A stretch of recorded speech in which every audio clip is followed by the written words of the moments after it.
So we all know One Piece has been going for a while, but when I first started following the adventures of Luffy, Zolo, and Sanji with a lollipop, I was younger than Luffy, but now I'm the same age as Rob Lucci. And there's a lot of characters in general with stagnant ages, right? But maybe not characters that have 1100 chapters of story. So as it was progressing, you kind of get more into the story as you're getting older. And I'm looking up these characters' ages and I'm like, wow, there's a lot of people that are 40, right?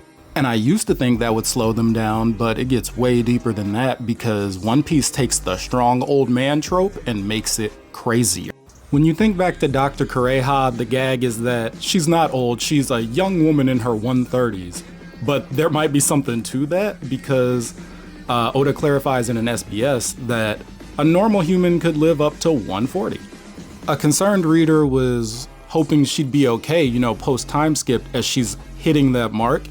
And Oda was like, nah, don't worry, superhumans would live further than that.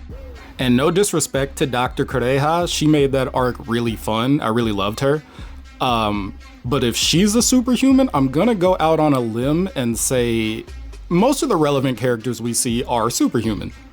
Which is so cool in the story because you'll see characters like Crocodile, people say, wow, he's a warlord? He was a little bit too weak, the scaling's kind of off. And then he comes back in Marineford and people are like, he's a bit too strong. He's clashing with Doflamingo, with Mihawk. Something feels off, right? It's just shonen power scaling. But with that special effect Luffy has on people, maybe he just needed that kick in the ass to get into gear, Because it's woven into the lore that dreams are a part of it. It will affect your power and aging as you grow. Like when Oda discussed the Straw Hat ages in a good scenario and a bad scenario, good timeline, bad timeline.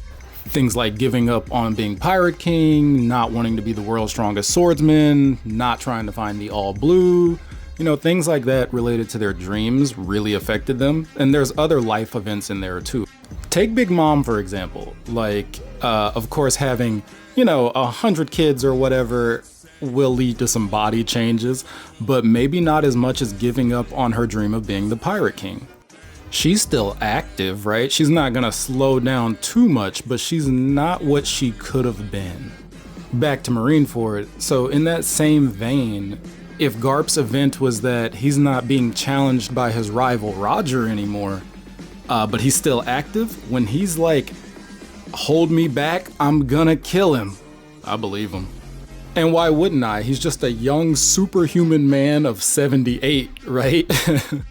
So say a Rob Lucci aged man comes back, of course he's gonna be stronger. The growth potential at his baby age is insane. It's inspiring. Being a fan of this series is like, I'm not getting older, I'm getting better.